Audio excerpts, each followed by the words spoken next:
दोस्तों, चुनावी रैलियों में अक्सर सुना होगा मुफ्त की बिजली, मुफ्त का पानी, महिलाओं को 1,000 रुपए, 2,000 रुपए, 10,000 रुपए मुफ्त में देने की बात, चाहे युवाओं को बेरोजगारी भत्ता देने की बात हो। बहुत बार मुफ्त शिक्षा और मुफ्त स्वास्थ्य की बात करते हैं। क्या ये सब सच में मुफ्त में मिलती है आपको? दोस्तों, हाल ही में हुए आर्थिक सर्वेक्षण 2026 में ये मुफ्त की रेवड़ी पर बहुत ही ज़्यादा चिंता व्यक्त की है। रिपोर्ट कहती है कि ये जो मुफ्त की बात है ना, मुफ्त की रेवड़ी वाली, उससे बहुत सारे राज्य की राजकोषीय घाटा 3% से ज़्यादा होता जा रहा है।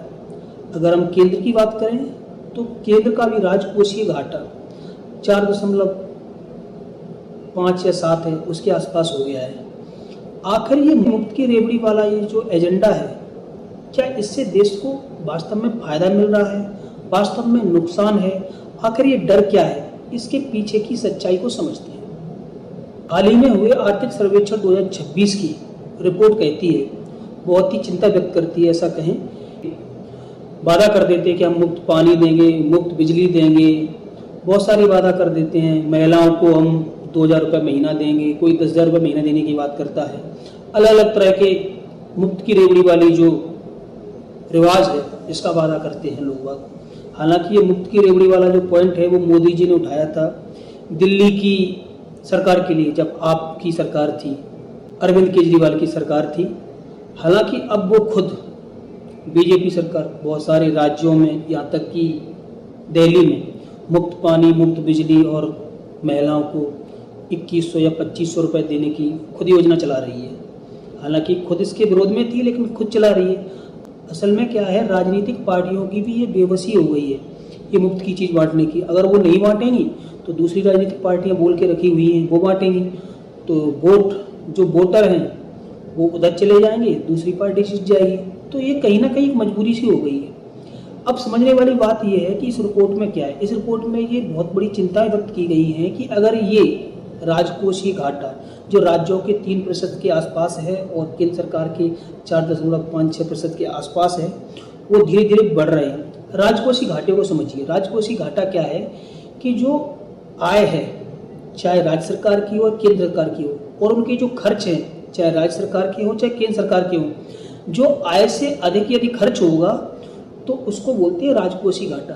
ऐसे समझिए कि किसी भी सरकार की आय 100 पैसे है और उसके खर्चे 103 पैसे है, तो ये 3 पैसे का अंतर है, ये राजकोषीय घाटा है, यानी 3% का घाटा हो गया।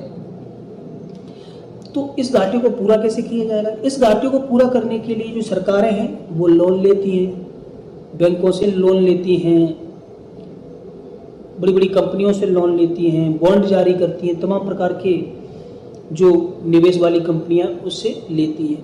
अगले साल उसका ब्याज भरती हैं और जो लोन लिया है उसको भी भरना है। तो धीरे धीरे करके राजकोषीय घाटा है वो सरकारों का बढ़ता जा रहा है, क्योंकि मुफ्त की रेवड़ी तो कोई बंद करना नहीं चाहता, क्योंकि जीतने का मेन मुद्दा तो वही हो गया है। लेकिन अब बात आती है कि वास्तव में आपको इसका लाभ मिलता है, वास्तव में ये सब चीज़ें आपको मुफ्त मिलती हैं? तो मैं कहूँगा ना के बराबर हाँ है और ना के बराबर भी, क्योंकि जो चीज़ आपको मुफ्त मिल रही है उसके बदले में आपको क्या क्या देना पड़ता है आपको पता ही नहीं। सपोज करो किसी महिला को 2,000 रुपये महीने, यानी परिवार की एक महिला को मिलेंगे 2,000 रुपये महीने मिले, तो साल को उसको कितना मिला? 24,000 रुपये। लेकिन जब आपके परिवार का कोई व्यक्ति बीमार हो जाए, बड़ी बीमारी हो जाए, तो सरकारी अस्पताल में तो इलाज ही नहीं हो पाएगा। यदि सरकारी अस्पतालों की बात की जाए तो व्यवस्थाएं आपने देखी होगी, एम्स जैसे बड़े हॉस्पिटलों में 2-2 महीने बाद तो दिखाने का नंबर आता है। सरकारी अगर जांच की बात करें तो इतनी लंबी लाइनें होती हैं कि अगर उनकी जांचों पर टिके रहोगे, उनकी जांच करवाओगे, तो जब तक तो शायद बीमारी बढ़ जाएगी, जब तक जांच की ना रिपोर्ट आ पाएगी ना जांच हो पाएगी, तो सरकारी में तो आप करवा ही नहीं सकते इलाज। तो ये सरकारी तंत्र खराब क्यों हो गया है, उसका भी कारण यही है, मैं आगे समझाऊंगा। फिलहाल मैं समझा रहा हूँ कि अगर आप बीमार हो गए तो आपको प्राइवेट हॉस्पिटल जाना पड़ेगा। प्राइवेट हॉस्पिटल में जो आप खर्चा करोगे वो मेरे ख्याल से 24,000 से ज़्यादा ही होगा। तो आपने जितने रुपए कमाए नहीं, उससे ज़्यादा तो आपने खर्च कर दिए। ऐसे ही अलग अलग जगह आपके इतने खर्चे हो जाते हैं जो कि गवर्नमेंट आपको, जिसको मुफ्त की रेवड़ी बोलते हैं, फ्री स्कीम है, उतनी आपको मिलती भी नहीं है। आप कहीं भी राज्य की या केंद्र की, दिल्ली की सड़कें देख लीजिए, सड़कों की हालत क्यों खराब है? क्योंकि गवर्नमेंट के पास बजट ही नहीं है, बजट की कमी रहती है। अगर पिछले बजट की बात की जाए 2025 की, तो सरकार ने लगभग 24% पैसे ऐसी ही कल्याणकारी योजनाएं या वेलफेयर स्कीम बोली जाए उस पर खर्च की है। लेकिन वेलफेयर के नाम पे जो स्कीम है वो लगभग मुफ्त की रेवड़ी जैसी ही है। अलग अलग राज्यों में हैं, कोई बेरोजगार युवा भत्ता दे रहा है, कोई महिलाओं को कुछ पैसे दे रहा है, लाडली बहना योजना के नाम पे दे रहा है, कोई वंदना योजनाएं, बहुत सारी योजनाओं के नाम हैं। अलग अलग आपके राज्यों में हो, आप कमेंट करके मुझे बताइए, उनके नाम पर पैसे बांट रहे हैं। लेकिन वास्तव में जो चीज़ें मिलनी चाहिए, शिक्षा मिलना चाहिए, स्वास्थ्य अच्छा मिलना चाहिए, उन पर तो गवर्नमेंट की नज़र ही नहीं है। कि गवर्नमेंट को तो सिर्फ वोटरों को कैश दे के लुभाना होता है, किसानों के नाम पर पैसे दे देता है। मैं ये नहीं कहता कि पैसे नहीं देने चाहिए, जरूरतमंदों की मदद जरूर करनी चाहिए और ऐसी वेलफेयर वाली योजनाएं होनी चाहिए, जन कल्याणकारी योजना होनी चाहिए। लेकिन इसका मतलब ये नहीं कि सभी को पैसे फ्री में बांट दिए जाएं, कैश दे दिया जाए, जिसके चक्कर में जो भारत का राजकोषीय घाटा है वो बढ़ता जा रहा है, जो राज्यों का राजकोषीय घाटा है वो बढ़ता जा रहा है। उसके पैसे किससे वसूला जाएगा? टैक्स से वसूला जाएगा। टैक्स किस पे जाएगा? जनता पे जाएगा।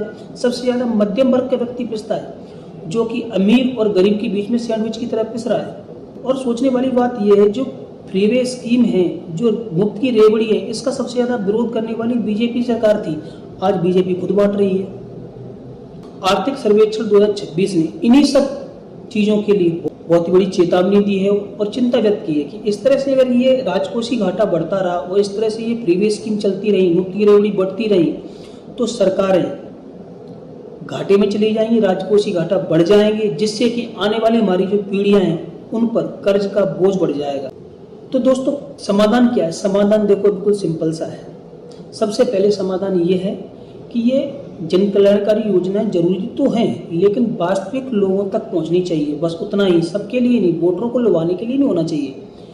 अगर 2026 के हम बजट की बात करें, जो हाल ही में निर्मला सीतारमण जी ने अभी पेश किया है, उसमें 1.9% GDP का ओनली स्वास्थ्य के लिए बजट है, जबकि अन्य प्रगतिशील देश हैं उनमें ये बजट 10% से लेके 18% तक है, जबकि हमारे देश में 1.9% है GDP का। और शिक्षा बजट की बात की जाए 2.6% है, जबकि शिक्षा बजट भी ज़्यादा होना चाहिए। लोगों को जब समझदारी आएगी, शिक्षा अच्छी मिलेगी, तकनीकी शिक्षा मिलेगी, तो वो खुद ही रोजगार उत्पन्न करेगा, देश में ग्रोथ होगी, इकोनॉमी की ग्रोथ होगी।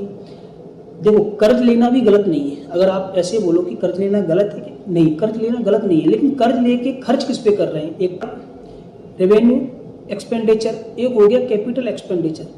अगर हम ऐसे ही व्यय कर देंगे तो उससे तो कर्ज बढ़ेगा, लेकिन अगर हमने कर्ज लिया है, उसको यदि रोड, रेलवे, इकोनॉमिक कॉरिडोर, चाहे फिर डिजिटल इंफ्रास्ट्रक्चर हो, उसमें अगर यदि हम इन्वेस्ट करेंगे तो आने वाली पीढ़ियों को भी लाभ मिलेगा, उससे कुछ आय भी होगी, जिससे सरकार की मदद होगी।